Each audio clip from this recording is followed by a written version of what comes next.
अभिसार शर्मा, अयुंदो चक्रवर्ती, उर्मिलेश, सोहेल हाशमी, भाषा सिंह और प्रबीर, ये उन तमाम पत्रकारों के नाम हैं जिनको आज छापेमारी का सामना करना पड़ा और इसको लेकर तमाम तरह की खबरें दिन भर चलती रही। सरकार के पक्ष वाले जो लोग थे वो बार बार कह रहे थे कि ये तमाम वो लोग हैं जो दीमक की तरह देश को खा रहे थे, चाइनीज पत्रकार हैं।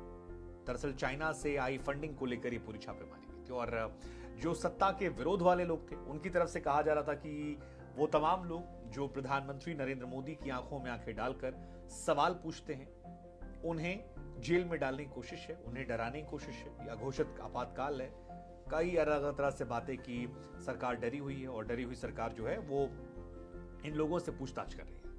लेकिन हमें लगा कि हम आपको बताएं कि पूरा मामला क्या है और आपको जानना चाहिए कि चीन के फंडिंग के आरोप में जो ये न्यूज क्लिक का पूरा विवाद है ये क्या है। लेकिन उससे पहले आपको बता दें कि अभिसार शर्मा जो हैं वो अब बाहर आ चुके हैं और अभिसार शर्मा की तरफ से एक स्टेटमेंट भी आया है जिसमें अभिसार कहते हैं कि दिन भर दिल्ली पुलिस की स्पेशल सेल ने मुझसे पूछताछ की, मैं घर लौट चुका हूं, मैंने हर सवाल का जवाब दे दिया है, मैं डरता नहीं हूं और आगे भी सवाल करूंगा। हालांकि अभिसार जब गाड़ी में निकले थे तो जो उनका वीडियो निकल कर आया था वहां पर बहुत खामोश थे, वो किसी सवाल का मीडिया के सामने जवाब नहीं दिया। लेकिन उस वीडियो के 2-3 घंटे बाद सोशल मीडिया पर उन्होंने अपनी बात रखी और कहा कि मैं, अब आपके मन में सवाल आया कि पूरा मामला क्या है, तो पूरा मामला आपको समझाते हैं। दरअसल 5 अगस्त 2023 को न्यूयॉर्क टाइम में खबर छपी थी और इस रिपोर्ट में बताया गया था कि ब्रिटेन और अमेरिका में कुछ ग्रुप हैं जो चीन का प्रोपेगेंडा प्रमोट कर रहे हैं। ये खबर अमेरिका और ब्रिटेन को लेकर थी।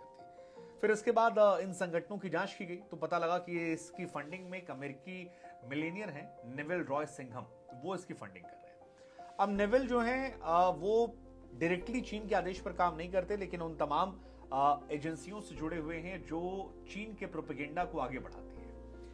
तो नेविल साहब जो हैं वहां काम कर रहे थे और ये एजेंसियां चीन का बखान करती हैं। फिर जब न्यूयॉर्क टाइम्स ने और इन्वेस्टिगेशन की तो पता लगा कि इसमें और बहुत सारे थिंक टैंक हैं, कई सारी संस्थाएं हैं, राजनीतिक दल हैं जो इंडिया और ब्राजील में भी तमाम न्यूज ऑर्गेनाइजेशन के साथ जुड़े हुए हैं और उनके पास अरबों डॉलर के संसाधन मौजूद हैं। अब सिंघम साहब जो हैं, ये नेविल रॉय सिंघम, ये शिकागो में एक सॉफ्टवेयर कंसल्टेंसी कंपनी चलाते हैं और एक न्यूज वेबसाइट से जुड़े हुए हैं जिसका नाम न्यूज क्लिक निकल कर आया है।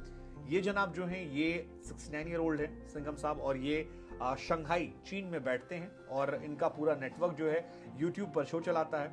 कहा जाता है कि शंघाई का प्रोपेगेंडा जो विभाग है वो पैसे देता है और किसी भी विदेशी ग्रुप एजेंट रजिस्ट्रेशन एक्ट में इन्होंने रजिस्ट्रेशन नहीं कराया। आमतौर पर जब आप करते हैं तो आपको रजिस्ट्रेशन कराना पड़ता है और इसी को लेकर फिलहाल ये पूरी छापेमारी।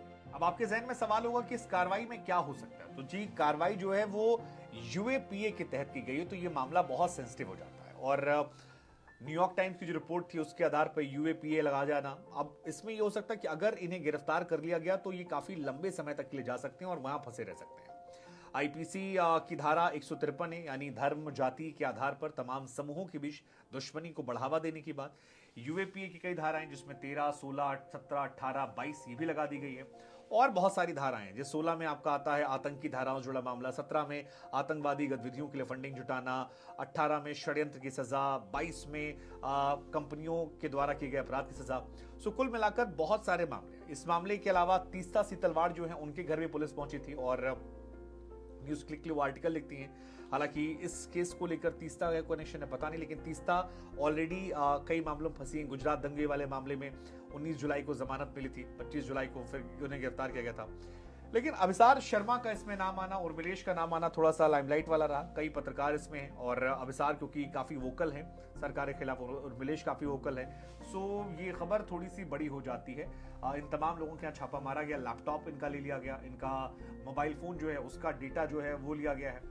अभिसार नोएडा में रहते हैं और उर्मिलेश गाजियाबाद में रहते हैं और जितने भी लोग इस वेबसाइट जुड़े थे इन सब के यहाँ पर छापेमारी हुई है और इन सब में एक पैटर्न भी है कि सब एंटी गवर्नमेंट बातें करते। अब जिससे एंटी गवर्नमेंट कहा जाता है वो एक वर्ग के लिए सच्चाई की लड़ाई है, न्याय की लड़ाई है, सत्ता सवाल पूछने की लड़ाई, और दूसरे वर्ग के लिए है कि भाई केवल सरकार विरोधी प्रोपेगेंडा। अब क्योंकि चीन का नाम आ गया तो चीन का पैसा लेकर प्रोपेगेंडा फैलाना। कौन कौन से लोग हैं जिनका जिक्र आ रहा है? सो एक नाम है प्रबीर पुरकास्त जो न्यूज क्लिक के फाउंडर हैं, एडिटर इन चीफ हैं।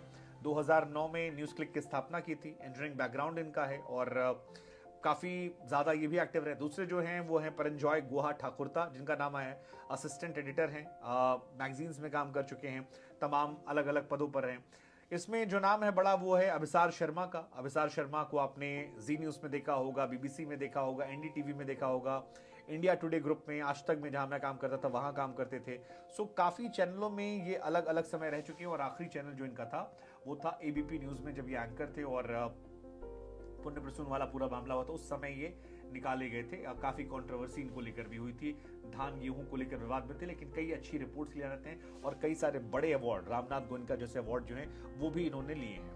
एक महिला है भाषा सिंह, पत्रकार एक्टिविस्ट हैं, उनका नाम इसमें है, और आनंदगो चक्रवर्ती जो है उनका नाम है। तो कुल मिलाकर ये नाम है। हमें लगा हम आपको खबर बताइए, आपसे पूछते थे कि ये जो चीन वाला आरोप लगाकर कहा जा रहा है कि चीन का प्रोपेगेंडा प्रमोट करने के लिए पैसा लेकर प्रोपेगेंडा फैलाना, वो लगता है या सत्ता का विरोध करने की वजह से लगता है? आपका क्या सोचना है इस खबर को लेकर?